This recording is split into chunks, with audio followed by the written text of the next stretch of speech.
Hello. தமிழர் தேசிய விடுதலை போராளி, தமிழர் நலனுக்காக பல போராட்டங்களில் களம் கண்டவன். ஒரு காலத்தில் அரசர் காலத்தில் கூட அந்த யுத்தங்களை நான் திரைப்படம் மூலமாக தான் பார்த்திருக்கிறேன். ஆனால் இன்றைய தலைமுறையின் மிகப்பெரிய யுத்த போர் வீரன் எனது அன்பு தம்பி மாறன் மைக்கேலுடைய இரங்கல் கூட்டம். அவருடைய படத்திறப்பில் அவருக்கு இங்கு தாய் தமிழர் கட்சியின் சார்பாக இதை ஏற்பாடு செய்தோம். இந்த நிகழ்வுக்கு தோழமை கட்சிகள், என்னுடைய அன்பு சகோதரர்களாகிய உயர்நீதிமன்றத்தினுடைய வழக்கறிஞர், தமிழர் கட்சியுடைய தலைவர் அன்புக்குரிய சகோதரர் தீரன் திருமுருகன் அவர்களே, உயர்நீதிமன்ற வழக்கறிஞர் அன்புக்குரிய சகோதரர் தமிழர் தேசிய கழகத்தினுடைய தலைவர் மு.க. வையவன் அவர்களே, சமூக சிந்தனையோடும் தமிழ் தேசிய உணர்வோடும் இரு குருகளையும் தன் இரு கண்களாக நினைத்து போராடி வரும் என்னுடைய ஆருயிர் சகோதரர் தேவேந்திரகுல இளைஞர் பேரவையினுடைய தலைவர் அழகசாமி பாண்டியன் அவர்களே, தமிழக முன்னேற்ற கழகத்தினுடைய தலைவர் மாத்து ராஜகுமார் அவர்களே, தமிழர் தேசிய கூட்டமைப்பினுடைய தலைவர் அன்புக்குரிய அண்ணன் ராசாகிருஷ்ணன் அவர்களே, தாய்நாடு மக்கள் கட்சியினுடைய தலைவர் அண்ணன் ஏ.கே. பூமிராஜன் அவர்களே, மனவேகங்கள் கட்சியினுடைய தலைவர் அன்புக்குரிய தம்பி இளைஞன் அவர்களே, தாயக மக்கள் கட்சியினுடைய தலைவர் அன்புக்குரிய அண்ணன் தமிழ்ச்செல்வன் அவர்களே, உழைக்கும் மக்கள் ஆசிரியர்களுடைய தலைவர் உயர்நீதிமன்ற வழக்கறிஞர் அண்ணன் எழிலரசு இளங்கீரன் அவர்களே, தமிழ் தேசிய சிந்தனையாளர் அன்புக்குரிய தம்பி காஞ்சி சங்கர் அவர்களே, தமிழரசு கட்சியினுடைய தலைவர் அன்புக்குரிய சகோதரர் சமரன் குணசேகரன் அவர்களே, பாட்டாளி மக்கள் கட்சியினுடைய மாவட்ட செயலாளர் அன்பு தம்பி தவா அஜித் அவர்களே,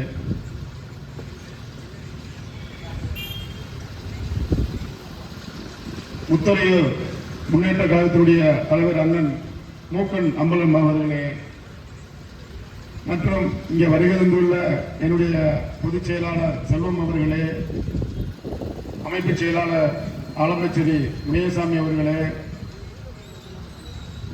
தலைமை நிலை செயலாளர் ராசு கணேசன் அவர்களே, மாவட்ட செயலாளர் ஆறுமுகம் அவர்களே, மாவட்ட தலைவர் பூவலிங்கம் அவர்களே, இளைஞரணி செயலாளர் பூபதி ராஜா அவர்களே, இளைஞரணி இணைச் செயலாளர் விவேக் அவர்களே, இளைஞரணி இணைச் செயலாளர் நிலக்கோட்டை முத்துராஜா அவர்களே, என்னோடு தொடர்ச்சியாக பயணம் கொண்டுள்ள தமிழர் துணை இருக்கும் தொழிலாளர் சங்கத்தினுடைய அங்கத்தினர்களே, என் உயிரினும் மேலான தமிழ் உடற்பரம்புகளே, உங்கள் அனைவருக்கும் எனது தாய் தமிழ் கட்சியின் சார்பாக என் முதற்கண் வணக்கத்தை தெரிவித்துக் கொள்கிறேன்.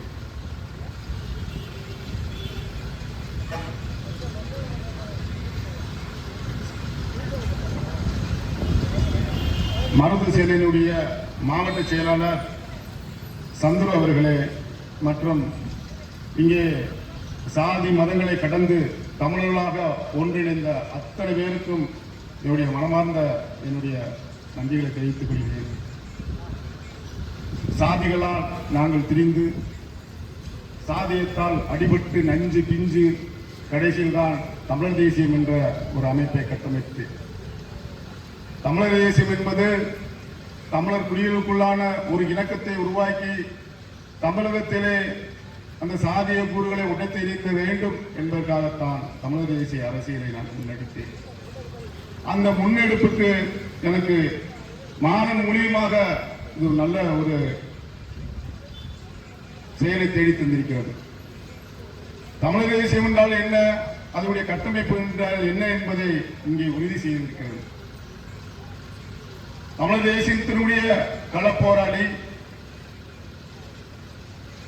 நீண்ட தூரம் பயணித்தவன், அவனுக்கு இன்று நாங்கள் தமிழர்களாக, தமிழர் குடிகளாக இன்று நாங்கள் அஞ்சலி செலுத்த வந்திருக்கிறோம்.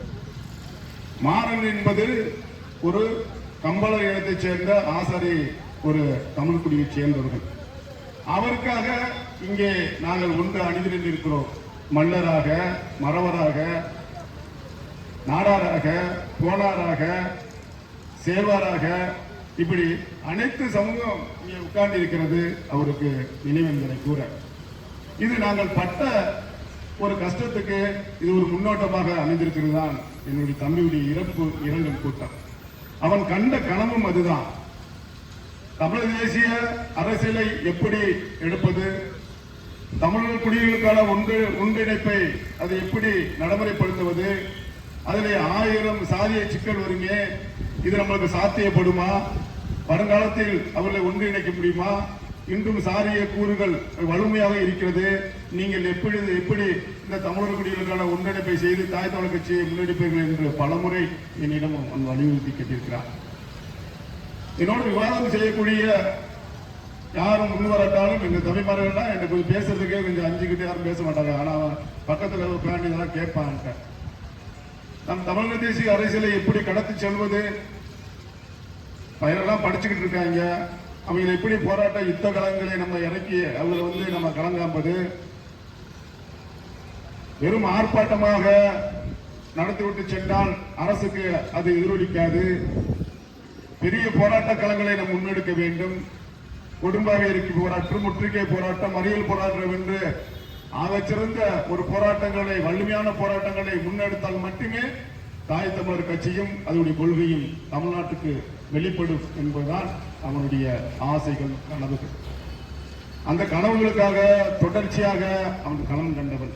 ஒரு படித்தவையன் நாளைய வேலைக்கு போக வேண்டும், நம் வாழ்வில் சிறக்க வேண்டும், நம் பிள்ளை குட்டிகளை நாம் பாதுகாக்க வேண்டும் என்று கூட அவன் சிந்தையில் ஏறவில்லை. அவனுடைய சிந்தை முழுவதும் தமிழர் தேசிய விடுதலை, தனித்தமிழ்நாடு அடைந்தே இர வேண்டும், அப்பா தனித்தமிழ்நாடு ஒரு நாளைக்கு அடைந்தே இர வேண்டும் என்று ஆக்கப்பூர்வமாக நின்றவன். தனித்தமிழ்நாடு அடைந்தால் மட்டுமே தமிழர்கள் தலையிலிருந்து வாழ வேண்டும். அவன் கல்வியால், பொருளாதாரத்தால் அவன் முன்னேற முடியும். நம்முடைய நிலங்கள் பறிக்கப்படுகிறது. அதற்காக தமிழரசன் வழியில் தமிழர் தேசிய அரசியலை நாம் முன்னெடுக்க வேண்டும் என்று வலிமையாக என்னுடைய கூறி வந்தான். ஆக சிறந்த போராளி என்று மரணித்து விட்டான், மண்ணில் சாய்ந்து விட்டானோ அல்லது சாய்க்கப்பட்டு விட்டானோ என்பது கூட எங்களுக்கு அறிய முடியவில்லை.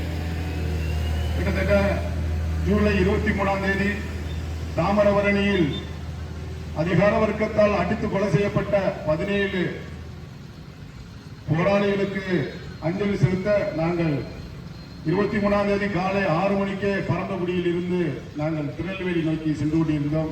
நம்முடைய தோழமைகள் எல்லாம் அண்ணன் மாத்தூர் ராஜகுமார், ராஜாகிருஷ்ணன் அண்ணன் எல்லாருமே, ஐயாவன் எல்லாருமே நாங்கள் ஒரே இதாக தான் போனோம் அஞ்சலி செலுத்திற்காக.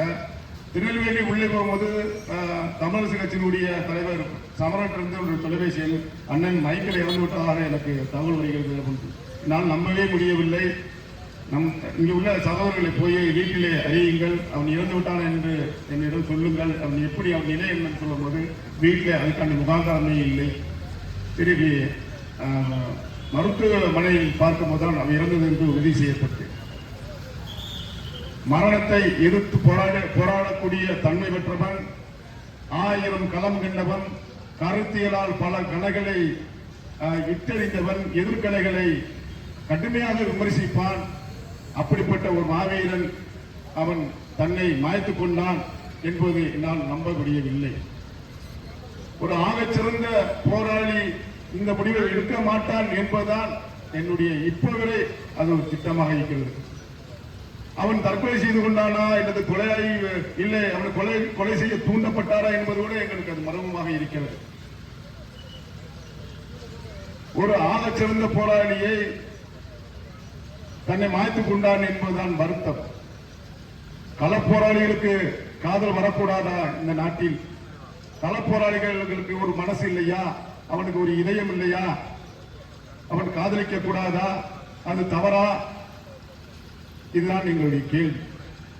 அவன் என்று ஒரு பெண்ணை காதலிக்க அவன் தன் மனைவியாக கரமுடிக்க நினைக்கும் போதே அவனுக்கு மரண சாஸ்திரம் எழுதிவிட்டார்கள்.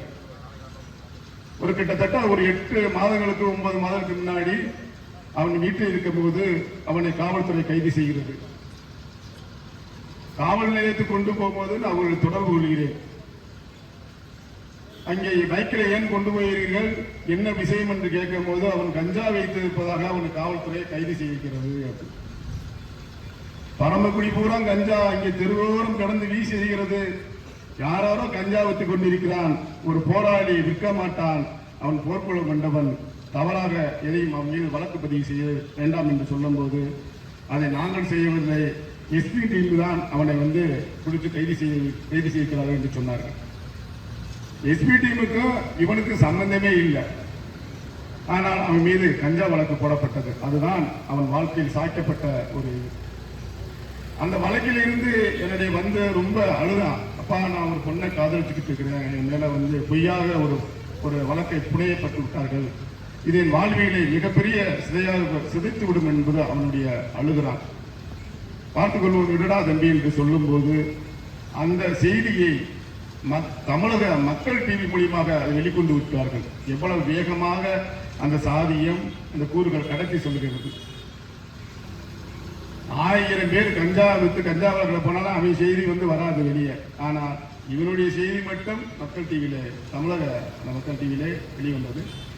அதன் மூலியமாக அந்த பெண்ணுடைய பெற்றோருக்கு கடத்தி சென்று விட்டார்கள். ஒரு கஞ்சாவின் பொண்ணுக்கு என் மகளை தரமாட்டேன் என்று சொல்லிவிட்டார்கள். இதுதான் அவனுடைய வாழ்வியலே இந்த பொருள்.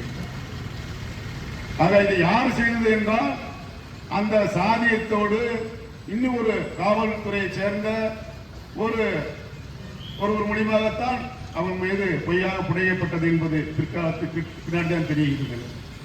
காவல்துறையில் நாங்கள் எல்லாரும் குற்றவாளிகளோ இல்லை எல்லாருமே கெட்டவர்கள் என்று சொல்லவரே இல்லை. ஒருவராக அந்த சாதியை மனப்போங்கோடு செயல்படுவதுதான் இப்படிப்பட்ட போராளிகள் சாய்க்கப்படுவதற்கு ஒரு வழிவகுத்து விடுகிறது. 23ஆம் தேதி 9:30 மணி வரை அவன் நண்பர்களோடு தொடர்பில் இருக்கிறான், பேசிக்கொண்டிருக்கிறான். 11 மணிக்கு அவன் இறந்து விட்டதாக தகவல் வருகிறது. யார் சொல்கிறார்கள் என்றால் அவன் காதலித்த பொண்ணு மூலியமாக சொல்கிறார்கள். தம்பிகள் போய் உள்ளே பார்க்கும்போது அவன் சூசைட் பண்ணிக்கிறான். அவனை எங்க தம்பிமார்கள் அவன் தோல்லை தூக்கி கொண்டு ஆட்டோவிலே கடத்தி ஆஸ்பத்திரிக்கு கொண்டு போய் சேர்த்து விட்டார்கள். அங்கே அவன் இறந்து விட்டான். ஆக இறந்து விட்டு அங்கே இருக்கிறவர்களை காவல்துறையினர் அவர்களை அங்கே நிற்க விடாமல் அப்புறப்படுத்தி விட்டார்கள். அவன் வேதனைப்படுகிறார்கள் தம்பிமார்கள்லாம். ஒரு நண்பனை கடைசி வரை அவன் இறுதி மூச்சு வரை பிறகுடியில் வைக்கும் வரை அவனுக்காக கண்ணீர் சிந்துவது பெற்றோர்களை விட உறவுகளை விட இன்று நண்பர்கள் தான். அவன் தான் கடைசி வரை அவனுக்கு இறுதிமொழியாக செலுத்துகிறார். அவர்களையும் காவல்துறை அங்கே நிற்க விடாமல் அவர்களை அடித்து துரைத்திருக்கிறார்கள். சத்தமாக பேசாதீர்கள், இல்லை என்றால் உங்கள் மீது கஞ்சா வழக்கு நான் பதிவு செய்வேன் என்று சொல்லி அவர்களை மிரட்டியிருக்கிறார்கள்.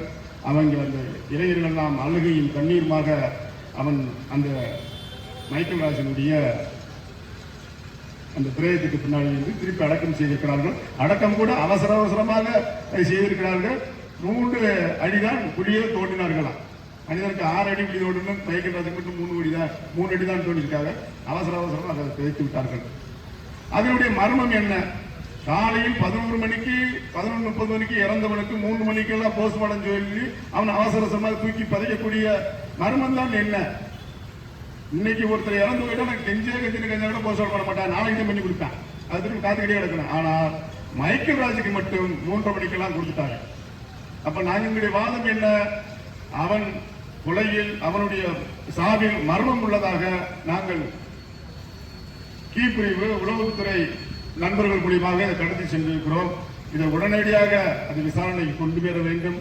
அவன் சாவில் எங்களுக்கு மர்மம் இருக்கிறது. அவன் சாகக்கூடிய தன்மை அடைந்தவன் இல்ல. எங்களோடு 8 ஆண்டு காலம் பயணித்திருக்கிறான், பல போராட்டங்களை சந்தித்திருக்கிறான், இரவுகளாக என்னோடு பேசிக் கொண்டிருந்தவன், தமிழ் தேசிய விடுதலை அரசியலை கடுமையாக முன்னெடுத்தவன், இதயத்திலே பதித்துக் கொண்டவன். இதற்காக அவன் மரணத்திற்கு வாய்ப்பே இல்லை என்பதுதான் எங்களுடைய அழுத்தமான ஒரு இதாக வைக்கிறோம். இதை சொன்னதுக்கு பின்னாடி காவல்துறையிலிருந்து நாங்கள் மைக்கேலுக்கு நினைவேந்தல் கூட்டம் வைக்கிறோம், எங்களுக்கு அனுமதி தாருங்கள் என்றுதான் நாங்கள் அந்த இதில் கொடுக்கிறோம். நாங்கள் பெட்டிஷன்ல கொடுக்கிறோம். மைக்கேலுக்கு இரங்கல் கூட்டம் வைக்கணும். அந்த இரங்கல் கூட்டம் வைக்கணும். அதுக்கு நீங்க எங்களுக்கு வந்து அனுமதி தாருங்கள். ஒரு நினைவேந்தல் அவருடைய எங்களுடைய தலைப்பொறையாளியாக வாழ்ந்து கொண்டிருந்தான். அவனுக்கு வைக்கிறோம் என்பதுதான் நாகரிகமாக நாங்கள் அந்த மனுவில் தெரிவித்தோம். போராட்ட களமாகவோ இல்லை போலீஸை எதிர்த்து நாங்கள் பேசுவோம் என்பது கூட அதில் நாங்கள் பதிவு செய்யவில்லை. ஆனால் உளவு பிரிவு மூலியமாக இந்த தகவலை நாங்கள் சொன்னவன் காவல்துறை அச்சமடைந்து எங்களுக்கு ரிப்ளையாக ஒரு நோட்டீஸ் கொடுத்திருக்காங்க. ராமநாதபுரம் மாவட்டம் பரமக்குடி வட்டம் நகர் காவல் நிலையம் சார்பாக லேனாமகாலில் 30ஆம் தேதி மாலை தாய் தமிழர் கட்சி மாநில செயலாளர் மாறன் மைக்கேல் இறப்பிற்கு இரங்கல் கூட்டம் நடத்துவது இருப்பதாக மணி சொன்னீர்கள். தங்களின் கட்சி சார்பாக ஆர்ப்பாட்டம் நடத்தும் பொருட்டு போக்குவரத்திற்கு பொதுமக்களுக்கு இடைவெளி ஏற்படும் என்பதால் நல்லா கவனிச்சுங்க. போக்குவரத்துக்கு மக்களுக்கு ஒரு வேலை நடக்கிற 2 பகுதி தான் போய்கிட்டு இருக்குது. இது அவங்களுக்கு இடையூறான பகுதியா, மக்களுக்கு இடையூறான பகுதியா. காவல்துறை சொல்ல காவல்துறையுடைய ஆய்வாளர் சொல்றாரு, பேரு நவநீத கிருஷ்ணன் சொல்றாரு. இந்த அவதாரம் கொடுக்கிறாரு. மேலும் மக்கள் அதிகமாக இருக்கும் என்பதால் மேலும் 30(2) காவல் நடைமுறை சட்டத்தில் இருக்கா. இந்த 30(2) இருக்கா இல்லைன்னு வழக்கறிஞர் சொல்றேன். இல்லைன்னு நினைக்கிறேன். இருக்கா? இந்த நடைமுறையில் இருக்காது, வராது, பரமக்குடிக்கு வராது. அதே பொய்யானது.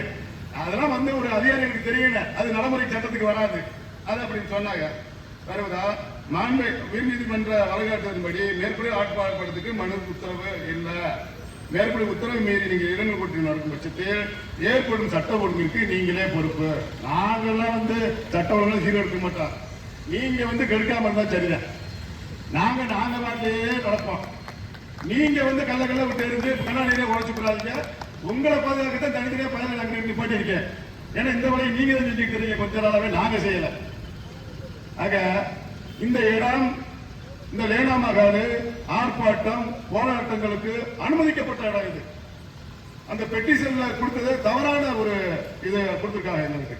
இந்த இடம் காந்தி சிலை, கிருஷ்ணா தியேட்டரு, முத்தலமாவை பிளேஸ் எல்லாம் ஆர்ப்பாட்டங்கள் போராட்டங்கள் நடத்துவதற்காக கொடுக்கப்பட்ட இடம். அதிலையும் சாதிவாதியாக பிரித்து விட்டார்கள். 5 முனை தேவேந்திரனுக்கு, கிருஷ்ணா தியேட்டருக்கு மரவனுக்கு, இங்க வந்து அவனுக்கு இவனுக்குன்னு நீனே சாதியா பிரிச்சு வச்சுட்ட. நாங்க சாதியா பிரிக்க எல்லா பேரும் கேட்கோம். சேர்வர் இருக்கா, மரம் இருக்கா, மாடா இருக்கா, நாடார் இருக்கா, எல்லாரும் கேட்கறாரு. அவ்வளவு பேரும் கேட்கறாங்க. பூரா தமிழ் பிடிச்சாங்க கூட அவ்வளவு பேரும் உட்காந்துருக்கேன். எங்களுக்கு எந்த புரியும் இல்லை. ஆனால் இது மாதிரி சிக்கலான போக்கை நீங்கள் எங்களுக்கு கொடுப்பதால் மேலும் உங்கள் மீது எங்களுக்கு சந்தேகம் வருகிறது. ஒருவேளை காவல்துறையும் இதுல ஏதாவது சம்பந்தப்பட்டிருக்கா என்பது எங்களுக்கு ஒரு சந்தேகத்தை உருவாக்கிறது. எது மறுக்கப்படுகிறதோ அங்கு அவர்கள் நிலைத்திருக்கிறார்கள் என்றுதான் அர்த்தம். நாங்க வரல நடத்தி போயிட்டா நீங்க அதுக்குள்ள வர மாட்டேங்க. இது அவசரமா இந்த கடிதத்தை கொடுக்க வேண்டிய அவசியம் இல்லை. பாத்தீங்கன்னா காவல்துறை ஏதாவது இருக்கா? இருக்க மாட்டாங்க. அவங்களுக்கு ஒரு அச்ச உணர்வு, நம்மளை பத்தி தவறா பேசுறாங்க என்றார். காவல்துறைக்கு உளவுத்துறை அதிகாரிகளுக்கு சொல்லிக்கிறேன். எனக்கு வயது 55. 20 வயசுல போராட்ட காலத்துல வந்தவங்க 35 வருஷத்துல நிக்கலாம். சாதிய கட்டமைப்புல இருந்து அரசியல் கட்டமைப்புல இருந்து 1000 வழக்குகளை பார்த்தவன், 1000 முறை சிறை சென்றவன். நான் சிறையில் இருக்கும் போது என் மகளை பத்தி தூக்கிட்டு வந்தாங்க. அதுக்காக வழக்குகள் என்பதை எங்களை ஒன்றும் சென்று விடாது. நாங்கள் நாகரீகமான போராட்டவாதிகள், தமிழர் நலனுக்காக தொடர்ந்து போராடி கொண்டிருக்கிறவர்கள். தமிழரின் தனித்தமிழ்நாடு அடைய வேண்டும், தமிழரை எழுச்சி விட வேண்டும், தமிழர் குடிகள் ஒன்றிணை வேண்டும் என்று ஆவலோடு பயணிக்கிறவர்கள். எங்களை அதில் நீங்கள் ஒன்று திரிக்காதீர்கள். எங்களை ஒரு வன்முறையாளர்களாக நீங்க வந்து ஆக்கப்படாதீர்கள். இது போன்ற கடிதங்கள் தவறான கடிதங்கள். இதை வைத்து உங்கள் மீது நாங்கள் வழக்கு போடலாம். நாங்க செய்ய மாட்டோம். எங்கள்ட்ட நிறைய வழக்கறிஞர் இருக்காங்க, உயர்நீதிமன்ற வழக்கறிஞர்கள்லாம் அங்க இருக்காங்க. ஆளுக்கு ஒரு கடிதம் போட்டா கூட நீங்க 3 நாளைக்கு 30 நாள் ஆகணும். அந்த கோர்ட்டுக்கு படியில ஏறி இறங்கணும். அந்த வைக்கல் போடுவாரு, அப்புறம் அந்த வைக்கல் போடுவாரு, அந்த வைக்கல் போடுவாரு. இதெல்லாம் கவனத்துல கொண்டாடணும். சாவல மரணம் இருக்குன்னு சொல்றான். விசாரணை செய்தி சொல்றது உங்களுடைய கடமை. நீங்க அதை செய்யுங்க. போஸ்ட்மார்டம் ரிப்போர்ட் வந்திருக்கு அப்படின்னு சொல்ல எதனால அவன் வந்து பண்றான்? அவனுடைய செல்லுகள்லாம் கடைசி நேரத்தில் பேசியிருக்கான். அந்த பொண்ணோட பேசியிருக்கிறான், மற்றவனோட பேசியிருக்கான். அவன் என்ன பேசியிருக்கான், என்ன அவன் சொல்லியிருக்கான் விஷயங்களை ப்ரெசர் பண்ணுங்க. அதெல்லாம் பெண்ணாம விறுவிறுன்னு அன்னைக்கு நைட்டு கொண்டு போய் வச்சு மாறன் மைக்கேல் கழுத்து வழியால் செத்து போயிட்டான். பிரச்சனையை முடிச்சிட்டாங்க.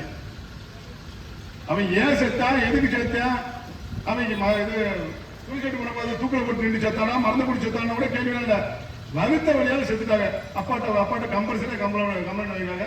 அவங்க அப்பாட்ட கேட்கும் போது இப்ப சொல்றாரு, ஐயோ அவங்க கேட்டாங்க கேட்டு சொல்றாங்க. இதெல்லாம் நடந்து தப்பா? ஒரு இயக்கவாதி அவன் தனித்த மனிதன்லாம் கிடையாது. ஒரு கட்சியினுடைய மாநில பொறுப்பாளர்.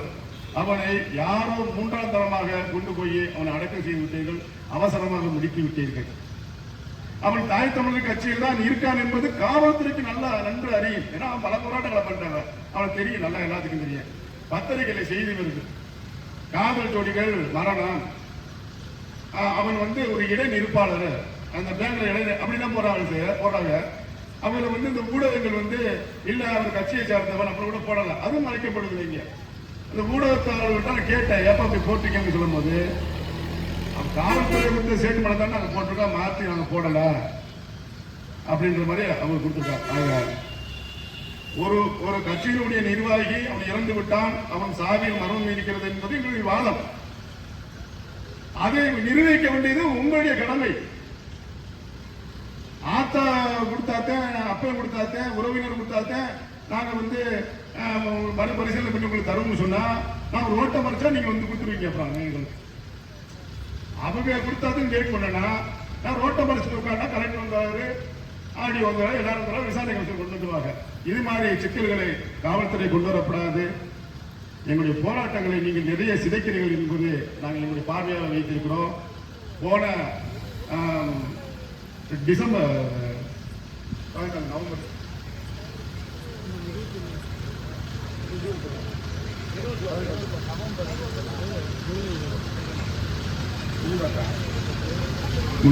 முள்ளிவாய்க்கால் நினைவேந்தல் நிகழ்வு நாங்க நடத்திக்கிட்டு இருந்தோம். மே 18 அன்னைக்கு நாங்க காந்தி சிலையில நடத்திக்கிட்டு இருக்கிறோம். கூட்டம் நடந்து போயிட்டு இருக்க, ரொம்ப கவனிக்க வேண்டிய விஷயங்க. கூட்டம் நடந்துட்டு இருக்கும் போது 2 பேர் பைக்ல போறாங்க. நாங்க தாண்டா எல்லாம் அப்படின்னு சொல்றாங்க. நல்லா கவனிச்சுக்கோங்க. சொன்னவர் மரவருடைய சேர்ந்தவர். அவரை ஏறியப்பட்ட அன்புகள் எப்படி என்று தெரியாது. நான் முதல்ல எடுத்தோடு சந்தேகப்படுறது காவல்துறை தான் நான் நினைச்சேன். இது மாதிரி விஷயங்களை அவர்கள் தான் சதைக்க ஏன்னா இந்த மாதிரி விஷயங்களை எங்களையும் அனுப்பியிருக்காங்க. அந்த காலத்துல போலீஸ் கல்லூரி சொல்லிச்சு, அந்த சேனல் இப்ப செய்யலாங்க. ஆனா நம்ம தம்பியில வேணாம், தம்பியில ஒண்ணும் செய்யாத, நான் கூப்பிட்டு அவர் பேசிக்கிடுவேன். அவன் நம்ம தம்பியாத்தான் இருக்கான், பேசிக்கிறேன். அப்புறம் அவங்க அண்ணன் சொன்னேன், தம்பி முரளி மூலியமாக சொல்லி ஐயோ தெரியாம நடந்து வச்சிருக்கா. அப்ப நான் முதல்ல சந்தேகப்பட்டது அவனுடைய சாதியவோ எதுவுமே சந்தேகப்படல, காவல்துறை தான் சந்தேகப்பட்டேன். சட்ட ஒழுங்கை சீர்கேட்டு போகிறோம் சொல்றது நீ தான் சொல்லிக்கிட்டு இருக்க, நாங்க சொல்லவே இல்லை. நாங்கள் அமைதியான பாதைக்கு சொல்லுகிறோம். மாறன் மைக்கேலுடைய கொலை மரணத்தில் மர்மம் உள்ளது. அதை இங்க உடனடியாக பரிசீலனை பண்ண வேண்டும். இங்க உள்ள துணை கண்காணிப்பாளர் ரொம்ப இறக்க குணம் பட்டவர், நல்ல மனுஷன். யாரு சொன்னாலும் அவன் நல்லவன் சொல்லிடுவாரு. அவனை காப்பாற்ற முற்படுறாரு, அதான் தவறு. காவல்துறையிலே ஒருவன் தவறு செய்து விட்டால் உடனே தண்டிக்க வேண்டும். ஆனால் அவனுடைய வாழ்வியலை பாதிக்கும் என்பது நம்முடைய துணை கண்காணிப்பாளர்களுடைய எண்ணம். அவனுடைய நலன் கெட்டு போயிரு, பிள்ளை குட்டிகளா மீனாய் போயிடுன்றது. அவர்கள் மீது நடவடிக்கை எடுக்காமே விட்டுறாரு. அவர் நல்ல மனுஷன், ஆனா இது ரொம்ப இதா போயிடாருல்ல. அப்ப நீங்க கண்டிச்சா தானே அவங்க அதை திருத்திக் கொள்வார்கள். ஆக நல்ல ஒரு அதிகாரி தான் இங்க உள்ள துணை கண்காணிப்பாளர். இங்க உள்ள இளைஞர் நேற்று ஒரு பையன் சொல்றான், எங்க சங்க உள்ள உட்காந்துக்கும் போது, அண்ணன் டிஎஸ்பி நல்ல மனுஷனே, அவர் அடித்தட்டு பையன் கூட அவன் நல்லவன் தெரியும், அவர் நல்லவன் தெரியுது. ஏன்னா அவர் அப்படி பண்ணியிருக்கிறாரு. ஆனால் அது கீழே உள்ள அதிகாரிகள் தவறு செய்கிறார்கள், சாதிய பொருளோடு செயல்படுறார்கள். அது மாதிரி போக்கை நிறுத்த வேண்டும். மைக்கேலுக்கு ஒரு நல்ல ஒரு எங்களுக்கு பதிலை சொல்ல வேண்டும். மரணம் இருக்குன்னு சொல்லுவோம். நீங்க கொடுக்கத்தவங்களும் சரி, நாங்கள் ஹைகோர்ட்ல தாக்கல் பண்ணுவோம். தாக்கல் பண்ணி அதை மறு விசாரணைக்கு நாங்கள் கொண்டு வந்துருவோம். அப்படி சீக்கிரம்லாம் விட்டுட்டு போக முடியாது. நாளைக்கு மைக்கேலுக்கு ஏற்படும், நாளைக்கு இன்னொரு பையனுக்கு ஏற்படும், நாளைக்கு இன்னொரு கடந்து போக முடியாது. அவன் கொலையா தற்கொலையா தற்கொலைக்கு தூண்டப்படுகிறானா என்பதை அறிந்து அவனை நீங்கள் பிரித்திருக்க வேண்டும். ஆனால் அவசரமாக பிரித்ததுனால்தான் எங்களுக்கு சந்தேகமே எழுந்து இருக்குது. அதை காவல்துறை தான் தீர்த்து வைக்க வேண்டும். அப்படி தீர்க்கப்பட வேண்டும், நாங்கள் ஹைகோர்ட் மூலியமாக அதை நாங்கள் தீர்த்துக் கொள்கிறோம். அதில் ஆக சிறந்த ஒரு போராளிகள் இழந்து விட்டோம். இனிமேல் ஒரு மாவீரன், இனிமேல் ஒரு அற்புதமான ஒரு மனிதனை தாய் தமிழர் கட்சி கிடைக்காது. தமிழ் தேசிய அரசியலில் தமிழ்நாட்டில் உள்ள அத்தனை தமிழ் தேசியத்துக்கு மாநிலம் தெரியாத ஆட்களே இருக்க முடியாது.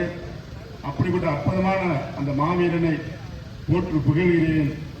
அவன் இந்த மண்ணில் இல்லாவிட்டாலும் எங்கள் மனதில் நீண்டு நிலைத்திருப்பான் என்று கூறிக்கொண்டு நன்றி கூறி விடைபெறுகிறேன். நன்றி, வணக்கம்.